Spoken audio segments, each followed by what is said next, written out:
नमस्कार दोस्तों। स्वागत है आपका हमारे चैनल गुनाह या साजिश में। आज मैं आप लोगों को एक ऐसी कहानी सुनाने जा रही हूँ जिसको सुनकर आप लोगों के रोंगटे खड़े हो जाएंगे। आप लोगों को बहुत गुस्सा आएगा और आंखों को भी नम कर जाएगा।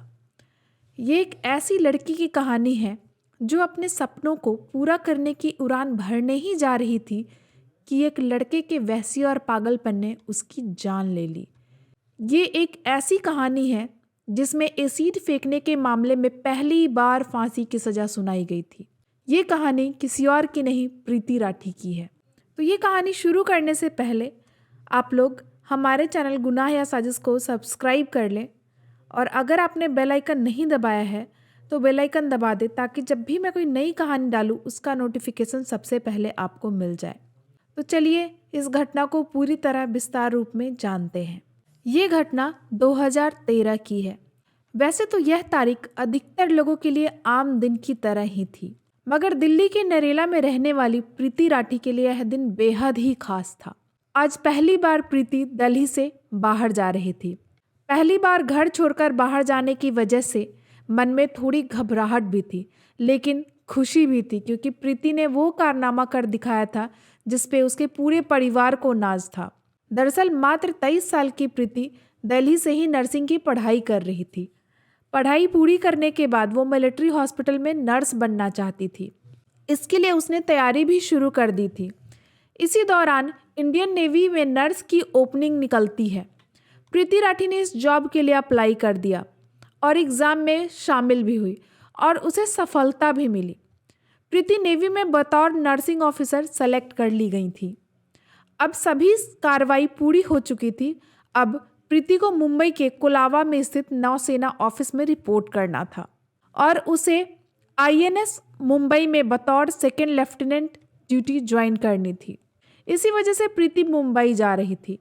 प्रीति परिवार की पहली बेटी थी जो पहली बार दिल्ली से वापस जा रही थी, इसीलिए प्रीति के घर वाले काफ़ी खुश थे और प्रीति को मुंबई तक छोड़ने के लिए उसके पिता अमर सिंह राठी, चाचा विनोद कुमार दहिया और चाची सुनीता दहिया भी साथ में ही जा रहे थे। इन सभी को गरीब रथ एक्सप्रेस से मुंबई से बांद्रा स्टेशन पहुंचना था। इसके लिए वो 1 मई 2013 को दिल्ली के निजामुद्दीन स्टेशन पे प्रीति अपने परिवार वालों के साथ जल्दी जल्दी ट्रेन में सवार हो जाती है। सभी अपनी सीट पे बैठ जाते हैं और ट्रेन मुंबई की तरफ बढ़ना शुरू हो जाती है। इस ट्रेन में काफ़ी भीड़ थी। ट्रेन के अंदर भीड़ में एक युवक ऐसा था जिसने अपने चेहरे पे गमछा से बांध रखा था और कैप भी पहन रखा था। वह किसी से बातें कर रहा था, लेकिन कभी उठ के बाथरूम की तरफ जाता और कभी वापस आकर सीट पर बैठ जाता था। वह अक्सर प्रीति को झांक के देखने की कोशिश कर रहा था। यह बात प्रीति के परिवार वालों ने भी नोटिस की थी और वह थोड़ा सतर्क हो गए थे। दूसरी तरफ ट्रेन मुंबई पहुंच जाती है। अब तारीख बदल के 2 मई 2013 हो चुकी थी। प्रीति और उसके परिवार वाले काफ़ी खुश थे कि वो मुंबई पहुंच चुके हैं और ट्रेन से वो बांद्रा टर्मिनल पे उतर जाते हैं। सुबह के 8:05 पे ट्रेन बांद्रा स्टेशन पहुंच जाती है। प्रीति, उसके चाचा चाची सभी ट्रेन से उतर जाते हैं। सभी काफ़ी खुश थे क्योंकि उन्हें अपनी मंजिल सामने ही दिखाई दे रही थी। यहाँ से सभी अपनी अपनी मंजिल की तरफ बढ़ना शुरू कर देते हैं। ट्रेन से उतरने के बाद प्रीति थोड़ा धीरे चल रही थी, जबकि प्रीति के पिता, उसके चाचा चाची प्रीति से थोड़ा ही आगे चल रहे थे। जब प्रीति ने देखा कि वो चलने में अपने पिता और चाचा चाची से पीछे रह गई है तो वो भी अपने कदम तेजी से बढ़ाना शुरू कर देती है ताकि वो उन लोगों के पास पहुंच सके और उन लोगों के साथ चल सके। अभी प्रीति ने थोड़ी तेजी से चलना शुरू ही किया था कि उसे महसूस होता है कि उसके कंधे पे पीछे से किसी ने हाथ रखा है और वो रुक जाती है और फिर पीछे मुड़कर देखती है कि उसके कंधे पे किसने हाथ रखा है। प्रीति ने जैसे ही अपना चेहरा पीछे घुमाया, उसे वही लड़का वहाँ दिखता है जो ट्रेन में भी था और अपने चेहरे को गमछे से छुपाकर बैठा हुआ था और बार बार प्रीति को देखने की कोशिश कर रहा था। उसे देखने के बाद प्रीति को कुछ समझ में आता। इससे पहले उस नकाबपोश लड़के ने एक डब्बा निकाला और अगले ही पल उस डब्बे में से कुछ प्रीति के चेहरे की तरफ फेंक दिया। जैसे ही वह फेंकी गई चीज़ प्रीति के चेहरे पे पड़ी, अचानक से प्रीति जोर जोर से रोना चिल्लाना शुरू कर देती है। प्रीति की आवाज़ सुनकर उसके पिता, चाचा चाची दौड़कर उसके पास आते हैं। यहाँ तक कि वहाँ आसपास के लोग भी दौड़कर आते हैं और प्रीति के पास बहुत बड़ी भीड़ इकट्ठी हो जाती है। प्रीति की हालत देखकर लोग ये समझ जाते हैं कि दरअसल किसी ने प्रीति के चेहरे पे तेजाब फेंक दिया है। प्रीति के पिता और चाचा चाची जैसे ही प्रीति को संभालने की कोशिश करते हैं, एसिड की कुछ बूंदें प्रीति के कपड़े से उनके हाथों पे लग जाती है। उन लोगों का भी हाथों में जलन शुरू हो जाता है। फिर वो सभी अपने दर्द को भुलाकर प्रीति को संभालने में लग जाते हैं। प्रीति के पिता और चाचा तुरंत उसे उठाते हैं और स्टेशन मास्टर के ऑफिस में लेकर चले जाते हैं, क्योंकि प्रीति काफ़ी तकलीफ में थी, बुरी तरह रो रही थी, चिल्ला रही थी और उसका जख्म काफ़ी गहरा लग रहा था। रेलवे अधिकारी प्रीति को इस हालत में देखते हुए तुरंत उसे अस्पताल में भेजने की तैयारी शुरू कर देता है। स्टेशन से सभी घायलों और प्रीति को भाभा हॉस्पिटल के लिए भेज दिया जाता है, लेकिन प्रीति की हालत ज़्यादा ही गंभीर थी, इसलिए उसे भाभा हॉस्पिटल के बजाय गुरु नानक हॉस्पिटल में भर्ती कराया जाता है। उधर वो नकाबपोश लड़का जिसने प्रीति पे एसिड फेंका था, वह मौका देखते वहाँ से भाग जाता है। जब प्रीति दर्द में चीख और चिल्ला रही थी और भीड़ इकट्ठी हो रही थी, तभी वो मौका देखकर नकाबपोश लड़का जो प्रीति के ऊपर एसिड फेंकता है, वह भागने की कोशिश करता है। लेकिन प्रीति के पास खड़ा एक लड़का जिसका नाम समीर शेख होता है, वो डब्बे में क्या है उठा के देखने की कोशिश करता है और उसी कोशिश में डब्बे से कुछ बूंदें उसके हाथ पे भी गिरती है। तो उसे तुरंत समझते देर नहीं लगता कि इसमें कुछ और नहीं, एसिड है और इस लड़की पे एसिड से अटैक हुआ है। फिर वो तेजी से उस नकाबपोश व्यक्ति के पीछे भागना शुरू कर देता है, साथ ही साथ चिल्लाता भी होता है, पकड़ो पकड़ो, सामने वाले लड़के को पकड़ो, उसने एक लड़की पे एसिड फेंका है और वो फेंक के भाग रहा है। दरअसल सलीम और सलमान भी समीर के साथ थे, इसलिए समीर को जब यह एहसास होता है कि लड़की पे एसिड अटैक हुआ है, तो वह नकाबपोश के पीछे भागना शुरू कर देते हैं। साथ ही अपने दोनों जानने वाले को भी उस नकाबपोश लड़के को पकड़ने के लिए कहता है। सभी लोग जो वहाँ मौजूद थे वो नकाबपोश का पीछा करने लगते हैं, लेकिन कुछ ही पलों में वो नकाबपोश व्यक्ति सबको चकमा देकर भागने में कामयाब हो जाता है। समीर शेख, सलीम और सलमान की बहुत कोशिशों के बावजूद, इन तीनों लड़कों के बहुत कोशिशों के बावजूद भी वो नकाबपोश को नहीं पकड़ पाते हैं और वो भागने में कामयाब हो जाता है। प्रीति को गुरु नानक हॉस्पिटल में एडमिट करवा दिया जाता है। वहाँ उसकी ट्रीटमेंट शुरू हो जाती है, जबकि प्रीति के पिता, चाचा और चाची समीर शेख को बाबा हॉस्पिटल ले जाया जाता है। उधर पुलिस मौके पे पहुंच के अपनी कार्रवाई शुरू कर देती है। समीर के जख्म ज़्यादा गहरे नहीं थे, इसलिए उसे हॉस्पिटल से कुछ ही देर बाद छुट्टी मिल जाती है और उसे पुलिस वापस घटनास्थल पर ले आकर उसके बयान के आधार पर कंप्लेन दर्ज करती है। इसके अलावा पुलिस वहाँ से सबूत इकट्ठे करना शुरू कर देती है। जैसा कि मैंने आपको पहले बताया था, प्रीति को पहले भाभा हॉस्पिटल ले जाना था, लेकिन उसकी हालत ज़्यादा खराब थी, इसलिए उसे जल्दीबाजी में गुरु नानक हॉस्पिटल ले जाया जाता है। लेकिन यहाँ प्रॉब्लम यह थी कि गुरु नानक हॉस्पिटल में बर्न यूनिट नहीं था और वहाँ कई अन्य सुविधाएं की भी कमी थी, इसलिए कुछ देर बाद प्रीति को गुरु नानक हॉस्पिटल से मसीना हॉस्पिटल रेफर कर दिया जाता है। मसीना हॉस्पिटल पहुँचते ही प्रीति का इलाज शुरू होता है। इधर पुलिस भी प्रीति का बयान दर्ज करने के लिए मसीना हॉस्पिटल पहुंच जाती है, लेकिन प्रीति का जख्म इतना गहरा हुआ था कि प्रीति की आवाज़ जा चुकी थी। प्रीति का चेहरा बुरी तरीके से जल चुका था। प्रीति पे जब एसिड से हमला हुआ था तो प्रीति को इसका बिल्कुल भी आइडिया नहीं था। इस वजह से प्रीति के मुंह के अंदर कुछ एसिड की बूंदें चली जा चुकी थी, जिसकी वजह से प्रीति का गला भी बिल्कुल जल चुका था और उसकी वजह से उसकी आवाज़ भी जा चुकी थी। तो प्रीति अब कुछ भी बोल नहीं पा रही थी। इस वजह से प्रीति का बयान दर्ज नहीं किया जा सका। प्रीति के शरीर पे जरूर गहरे जख्म थे, मगर प्रीति का हौसला भी टूटा नहीं था। वह पूरे जज्बे और हिम्मत के साथ लड़ रही थी। अब प्रीति चाह कर भी कुछ बोल नहीं पा रही थी, तो उसने हाथों से लिखने का इशारा किया। इसके बाद प्रीति को पेन और पेपर दिया गया। दूसरी तरफ लोगों का गुस्सा काफ़ी बढ़ चुका था। कुछ लोगों ने विरोध प्रदर्शन भी शुरू कर दिया था और जल्द से जल्द प्रीति के गुनहगारों को गिरफ्तार करने और सजा देने की मांग करनी शुरू कर दी गई थी। पुलिस पर भी बहुत ज़्यादा दबाव था कि वो तुरंत अपराधियों को गिरफ्तार करे, लेकिन समस्या यह थी कि अपराधी के बारे में किसी को कुछ भी नहीं पता था, कहीं से कुछ क्लू भी नहीं मिल पा रहा था। हालांकि घटना के समय स्टेशन पे मौजूद कुछ गवाहों के बयान के आधार पे पुलिस ने स्केच बनवानी शुरू कर दी थी और अपराधी की तलाश भी शुरू हो गई थी, मगर पुलिस का हाथ बिल्कुल ही खाली था। उन्हें कुछ नहीं मिल रहा था, कुछ क्लू भी नहीं पता चल रहा था कि वह कैसे अपराधी तक पहुंचे। इसी बीच 4 मई 2013 को पवन कुमार नाम का एक लड़का प्रीति की बहन तनु को फ़ोन करता है और प्रीति के बारे में पूछता है कि वो कैसी है। पवन कुमार एक बीटेक का स्टूडेंट था और प्रीति से उसकी पुरानी जान पहचान थी। इस बात की जानकारी तनु अपने पिता अमर सिंह राठी को देती है और अमर सिंह जांच कर रहे पुलिस अधिकारी को भी इस बात में जानकारी देते हैं कि पवन कुमार नाम के लड़के ने फ़ोन करके प्रीति का हालचाल पूछा है। यह जानकारी मिलने के बाद पुलिस प्रीति से पूछताछ शुरू करने की कोशिश करती है। प्रीति को बोलती है कि कुछ वो हो सके तो लिख के बताए। इस पे प्रीति बोर्ड पे 3 नाम लिखती है, सत्यम, अंकुर और पवन कुमार। प्रीति के अनुसार स्केच में लिख रहा लड़का इन तीनों में से ही कोई एक था, क्योंकि प्रीति ने पवन कुमार का नाम लिया था और पवन कुमार ने फ़ोन करके प्रीति का हालचाल जाना था।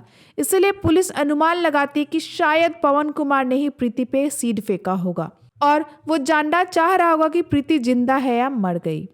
इसीलिए पवन कुमार को शक के दायरे में लेते हुए पुलिस जांच शुरू कर देती है और तुरंत पवन कुमार के तलाश में लग जाती है।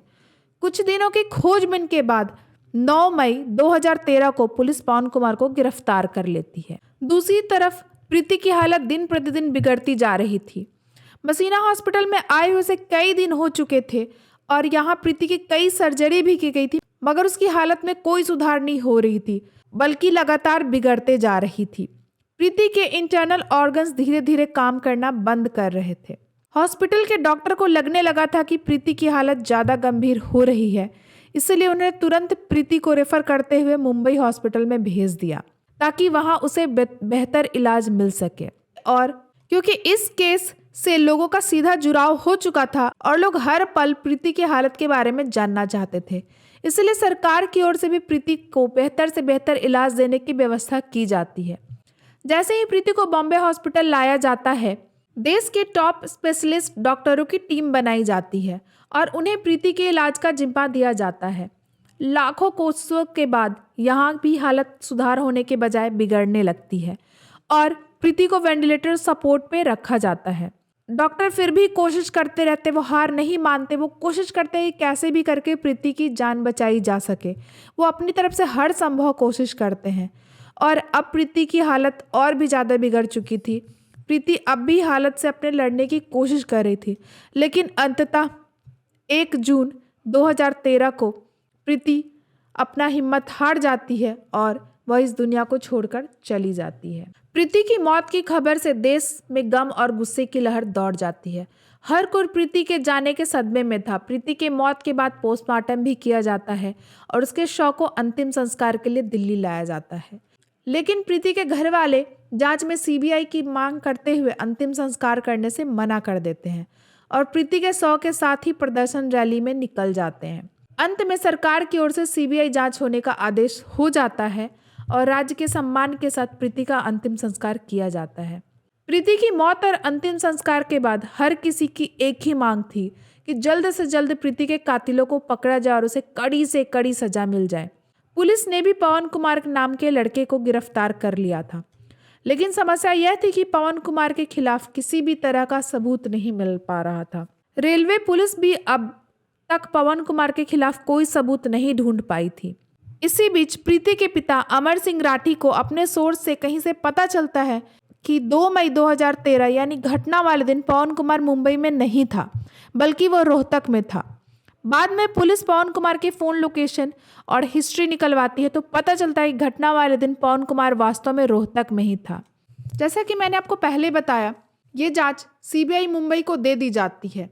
सीबीआई मुंबई को ये जांच मिलते ही वो सबसे पहले प्रीति राठी के घर जाती है और कुछ जानकारी जुटाना शुरू कर देती है। सीबीआई के अधिकारी प्रीति के कुछ नज़दीकी रिश्तेदारों से भी पूछताछ करते हैं। पड़ोसियों तथा रिश्तेदारों से पूछताछ के बाद एक पड़ोसी बताता है कि उनके ही पड़ोस में रहने वाला अंकुर पवार नाम का एक लड़का प्रीति से एक तरफा प्यार करता था। उसने प्रीति को कई बार प्रपोज भी किया था, लेकिन प्रीति ने साफ मना कर दिया था। इसके अलावा अंकुर पवार प्रीति से शादी करने के लिए भी जिद कर रहा था, लेकिन इस प्रस्ताव को भी प्रीति ने ठुकरा दिया था। प्रीति के रिश्तेदार के मुताबिक इसी के बाद अंकुर ने प्रीति को अंजाम भुगतने की धमकी भी दी थी। इन सब के बाद उसे पूछताछ के लिए बुलाया जाता है। पुलिस अंकुर से पूछती है कि 1 मई 2013 को तुम कहाँ थे। इस पे अंकुश ठीक से जवाब नहीं देता और वह तुरंत अपने बयान बदलने लगता है। इसके अलावा पुलिस को यह भी नजर आता है कि अंकुर के दोनों हाथों पे जख्म के निशान हैं। यह जख्म वैसे ही थे जैसे एसिड से जलने से होता है। अंकुर द्वारा बार बार बयान बदले जाने पर और अंकुर के हाथों पर जख्म के निशान देखकर पुलिस को शक और गहरा हो जाता है और वो अंकुर से पूछताछ के लिए 17 जनवरी 2014 को मुंबई लेकर आ जाती है। पुलिस जब सख्ती से उसे पूछताछ करती है तो यह साफ हो जाता है कि एसिड फेंकने वाला व्यक्ति कोई और नहीं बल्कि अंकुर पवार था। पुलिस तुरंत अंकुर को गिरफ्तार कर लेती है और उसे मेडिकल एग्जामिनेशन के लिए हॉस्पिटल भेज देती है। हॉस्पिटल से आने के बाद अंकुर से पूछताछ वापस से शुरू की जाती है। पूछताछ में अंकुर बताता है कि दरअसल वो प्रीति को बहुत पसंद करता था और उसे शादी भी करना चाहता था, लेकिन प्रीति उसे बार बार मना कर देती थी। इससे वो काफ़ी गुस्से में था और प्रीति से काफ़ी चिढ़ा हुआ था। इधर प्रीति ने इंडियन नेवी की नौकरी भी हासिल कर ली थी, जबकि अंकुर बेरोजगार बैठा हुआ था, जिसके कारण उसके घर वाले अंकुर को रोज ताना देते थे। इससे भी अंकुर प्रीति से काफ़ी चिढ़ने लगा था। इसी के बाद अंकुर ने तय कर लिया कि वह प्रीति को सबक सिखाएगा। प्रीति ने नेवी की नौकरी हासिल कर ली थी। इस बात की जानकारी आसपास के लोगों को भी लग चुकी थी और लोग ये भी जान चुके थे कि 1 मई को प्रीति मुंबई जा रही है। अंकुर को भी इस बात की जानकारी हो चुकी थी, इसीलिए वो ट्रेन में सवार हुआ और अंकुर ने ट्रेन के अंदर ही प्रीति पे तेजाब फेंकने का सोचा था। ट्रेन के अंदर काफ़ी भीड़ थी, इसीलिए वो एसिड फेंकने का उसे मौका नहीं मिल पाया। वैसे सुबह के 4 बजे अंकुर ट्रेन की टॉयलेट के पास जाकर खड़ा हुआ था कि अगर प्रीति यहाँ आए तो वह आराम से प्रीति पे एसिड फेंक देगा, लेकिन प्रीति वहाँ आई ही नहीं। इसलिए अंकुर को प्लान यहाँ पे बदलना पड़ा और आखिर में जब प्रीति ट्रेन से उतरी तब अंकुर ने उस पर एसिड फेंक दिया। अंकुर ने जरूर अपना गुनाह कबूल कर लिया था, लेकिन पुलिस के सामने अभी इस बात को प्रूफ करने के लिए कोई सबूत नहीं थे। इसलिए पुलिस ने अंकुर पवार के खिलाफ सबूत जुटाने में लग जाती है। सबसे पहले यह पता लगाने की कोशिश करती है कि अंकुर को आखिर एसिड मिला कहाँ से। जांच पड़ताल के दौरान खुलासा होता है कि अंकुर के मुकेश भार्गव नाम के एक दुकानदार से दोस्ती है और वहीं से उसने एसिड खरीदा है। अंकुर ने मुकेश भार्गव को बताया कि उसने बैटरी की दुकान खोली है, इसलिए उसे एसिड चाहिए। अंकुर ने दुकानदार से कहा कि वह बहुत ज़्यादा एसिड खरीदेगा, लेकिन ज़्यादा एसिड खरीदने से पहले वो सैंपल देखना चाहता है। इसलिए दुकानदार ने बतौर सैंपल एक हॉर्लिक्स के डब्बे में लगभग 2 लीटर एसिड उसे दे दिया था। सबूत और मजबूत होने के लिए अंकुर की फ़ोन डिटेल्स भी निकलवाई जाती है, तो पता चलता है कि 1 मई को अंकुर निजामुद्दीन स्टेशन पर ही था और फिर उसकी लोकेशन 2 मई की सुबह यानी घटना वाले दिन मुंबई के बांद्रा टर्मिनल पे थी। अब अंकुर की आइडेंटिटी कंफर्म करने के लिए पुलिस आई विटनेस के सामने परेड करवाती है। आई विटनेस के परेड के दौरान एक साथ कई लोगों को खड़ा किया जाता है, उसमें अंकुर को भी शामिल किया जाता है। इसके बाद उन लोगों को भी बुलाया जाता है जिसने पहले गवाही दी थी कि हमने एसिड फेंकने वालों को देखा है। उन गवाहों में समीर शेख, सलीम शेख और सलमान शेख थे, जिन्होंने अंकुर को देखते तुरंत पहचान लिया, क्योंकि वो लोग अंकुर को एसिड फेंकते देखे थे और उनके पीछे भागकर पकड़ने की कोशिश भी की थी और पुलिस वालों को बताते हैं कि यह वही लड़का है जो एसिड फेंकने के बाद भाग रहा था। दरअसल जब अंकुर एसिड फेंककर जैसे ही पीछे मुड़ा था, उसके चेहरे का वो गमछा हट गया था और समीर शेख ने सबसे पहले एसिड फेंकने वाले व्यक्ति को पकड़ने की कोशिश की थी और भागने के दौरान एक बार अंकुर पीछे मुड़कर देखा था, इसलिए समीर शेख ने उसका चेहरा भी देख लिया था।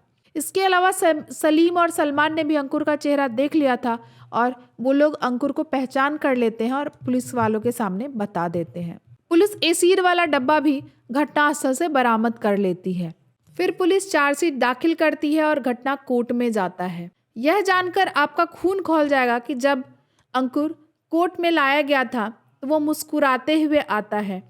वह कई बार मुस्कुराते और विक्ट्री साइन दिखाते हुए कोर्ट में खड़ा होता है। सभी सबूत और गवाहों को देखने के बाद आखिरकार स्पेशल कोर्ट द्वारा प्रीति राठी के अपराधी अंकुर पवार को आईपीसी के धारा 302 और धारा 326 के बी के तहत दोषी पाते हुए मौत की सजा सुनाई जाती है और 5,000 रुपये का जुर्माना भी लगाया जाता है। यह भारत के इतिहास में पहली बार था जब किसी एसिड अटैकर को फांसी की सजा सुनाई गई थी।